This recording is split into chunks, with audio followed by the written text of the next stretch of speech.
Welcome back to Seafood Hutan.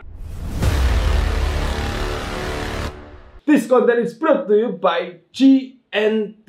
Buat kalian semua, pastiin kalian download apps-nya GNT ya, ada di Play Store atau di Apple Store. Dari situ kalian bisa mendapatkan direct diskon up to 50%. Caranya gimana? Download apps-nya, linknya di deskripsi ada, promonya muncul terus. Jadi dengan aplikasi itu kalian bisa melakukan pick up request, kalian bisa melakukan tracking delivery, kalian juga bisa berkonsultasi dengan customer care jika itu dibutuhkan. Lanjut, hari ini kita akan review sebuah mobil RC yang masa depannya panjang ya, masa depan panjang lagi. Apa itu? Kapan hari itu kita pernah nge-review 86010. Itu Willys ya. Jadi RGT Willys. Nah, sekarang RGT Willys itu bisa nggak dipasang hard body begini begitu ya. Secara hard body itu kan membutuhkan treatment khusus ya, dari penyesuaian yang namanya itu wheelbase. Apa itu wheelbase? Wheelbase itu ini ya, jadi panjang roda itu namanya wheelbase, panjang sumbu roda. Buat kalian semua, RGT Willys itu memang punya kelebihan. Yang pertama adalah mesinnya di depan. Hanya saja memang konstruksinya dia itu agak kecil karena dia hitungannya itu short wheelbase ya, SWP. Nah, bagaimana caranya menjadikan ini sebuah konstruksi yang bisa dibilang long wheelbase? Itu mudah banget ya. Kalian hanya perlu bermain di sektoran link depan dan link belakang. Di upgrade kali ini ya, sang pemilik itu ingin mendapatkan yang pertama perform, yang kedua itu budget. Perform dan budget ini kain berhubungan satu sama lain ya. Jadi karena RGT Willys ini bisa dibilang terjangkau, dia memilih dan dia pengen fokusnya itu di perform. Bagaimana yang dilakukan? Kita mengganti link. Pilihan yang cukup bijak dan berani. Kenapa? Karena even kita pakai seri 313 ya, kalau bisa memang link itu kan diganti. Kenapa? Karena kalau bisa menggunakan link yang bengkok. Terus kalau bisa itu juga kita atur titik roda, titik gardan bagian depan dan belakang itu untuk menjadi lebih pas sesuai dengan hard body-nya. Buat kalian semua yang tanya, ini kok jadinya pas, ini jadinya kece, ini jadinya gini gitu, apa yang dilakukan? Kita pasang wheelbase 324 ya, kita pasang wheelbase 324. Jadi linknya itu harus menyesuaikan menjadi ukuran 324. Nah, body ini sendiri kan 313. Buat kita semua yang pengen tampil karang, pengen tampil berotot gitu, otomatis wajib merubah wheelbase ini menjadi 324 agar bagian depan lebih maju sedikit dan bagian belakang juga lebih panjang ke belakang, sehingga kelihatannya itu mobilnya itu kayak apa ya, mencengkeram gitu ya.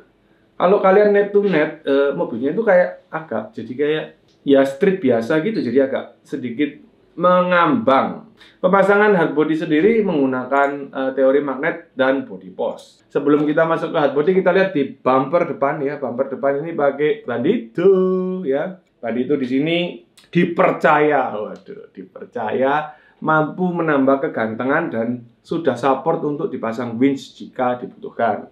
Bagian belakang juga pakai Bandito ya. Sudah ada tire hanger. Kenapa? Karena memang pemilik ingin ada aksentuatif ban serep biar kelihatannya mobilnya itu overland. Nah, mobil ini diprediksikan akan dipakai main overland tipis-tipis ya.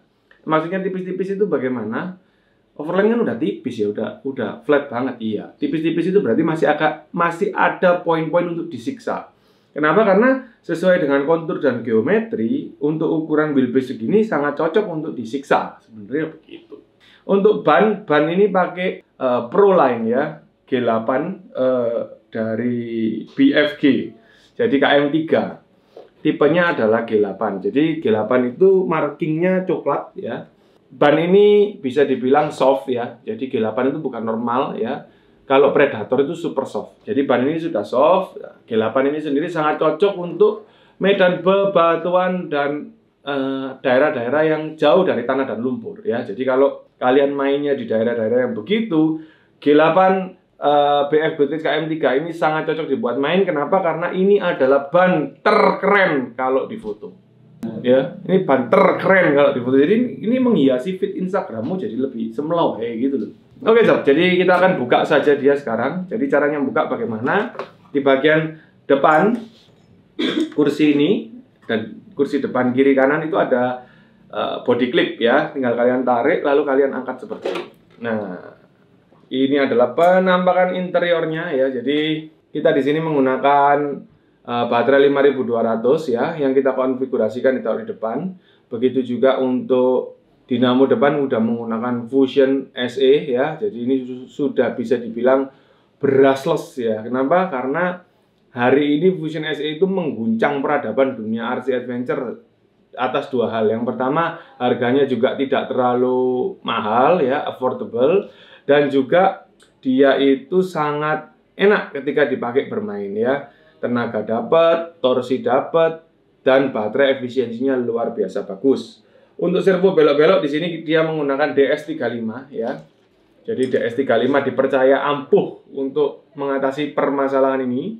Begitu juga di bagian belakang dia itu dibekali dengan ESS single. Jadi mobil ini bisa dibilang cukup realistis. Kenapa kok cukup realistis? Karena ya selain desainnya dia juga baik dengan hard body kan tambah realistis. Adanya suara itu bisa jadi seperti game changer ya. Karena itu bener-bener kelihatan keren dan oke banget. Selain itu dia juga menggunakan dua kopel ya, depan dan bagian belakang ya. Kopel yang diganti ini adalah kopel Bandito juga ya. Ini metal partnya Bandito. Ini cocok banget buat kalian semua yang pengen ngebangun RC budget tapi dengan kualitas yang istilahnya bukan kaleng-kaleng. Jadi Bandito itu bisa dibilang oke banget. Terakhir, di sini ada beberapa perubahan ya yang dilakukan di bagian shock ya. Shock itu menggunakan Cool Racing Dual Spring. Di sini dia itu berfungsi bagus banget dan didesain dengan setup drop shock. Apa settingan drop shock? Settingan drop shock itu rata-rata adalah settingan yang agak merebah ke bagian bawah sehingga artikulasi tetap dipertahankan. Drop shock sendiri itu punya kelebihan dan kekurangan pada saat dibuat main. Kalau kalian lihat kelebihannya kan dia itu sangat tangguh dalam hal negatif. Kalau kalian lihat kekurangannya, ya, drop shock itu kurang enak sebenarnya dibuat manjat-memanjat. Hanya saja semua bisa disiasati dan semua bisa diberikan toleransi ya. Toleransinya bagaimana? Apabila Anda menggunakan drop shock, pastiin banmu bergerak bebas dan ukuran banmu adalah 120. Dari situ kalian akan banyak banget terbantu sekali ketika sedang climbing, dan tentu saja kalian akan lebih pede ketika mengalami sebuah medan yang negatif. Kalian tim drop shock atau rebound? Tulis di kolom komen. Yang pasti pilihan kalian nggak ada yang benar juga nggak ada yang salah. Itu semua tergantung oleh selera ya dan kebutuhan kalian masing-masing. Untuk segi remote, remote yang digunakan adalah RC6GS ya. Jadi remote ini sudah disiapkan sang pemiliknya untuk nantinya dipasang winching depan belakang. RC apa? Remote sejuta umat. Remote sejuta umat. Remote sejutaan yang dipakai sejuta umat. Remote sejutaan, ya bener ya. Sekarang gitu ya. Dulu kan 2 jutaan dulu ya. Kan turun ya. Namanya teknologi seperti itu. Jadi kalau tim Sipudutan bilang ini adalah remote yang sangat direkomendasikan oleh tim Sipudutan. Kalau kalian tanya kenapa, misalnya, lah itu si Ivan nggak pakai ini ya.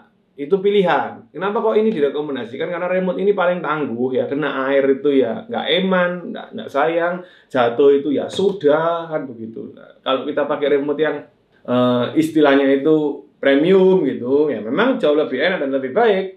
Hanya pada saat pemakaian kalian butuh pengawasan khusus yang nggak semua orang mau melakukan itu. Jadi ibaratnya ini sepatu gunung yang top lah ya. Not so expensive, not so cheap, tapi juga kualitasnya bagus, fiturnya semua ada dan memang diterima itu enak lah ya. Jadi ya hampir nggak ada salahnya ya. Salahnya dia cuma satu, murah. Betul ya. Kalau dia mahal kan fiturnya banyak kayak RC8GS ya. RC8GS canggih, salahnya RC8GS apa? Mahal. Kamu tim yang mana? Tulis lagi di kolom komen. Oke sob, jadi itulah dia serba-serbi RGT yang cukup menarik ketika di-upgrade ya, karena memang masa depannya panjang. Jadi buat kalian semua yang udah pernah punya RGT Willys ya, santai aja ya, kalian nggak sendirian. Di sini banyak banget yang develop RC Willys ini. Kenapa ya? Karena memang murah, meriah, mewah ya. Dan juga terbukti bisa jadi ke wheelbase yang panjang dengan fitment yang cakep banget. Oke sob, buat kamu semua yang baru nonton, pastiin kalian subscribe, nyalain lonceng biar gak ketinggalan update-nya, and leave a comment for everything you want to ask. Dari Markas Cipututan, sampai ketemu lagi di video kami berikutnya, and bye-bye.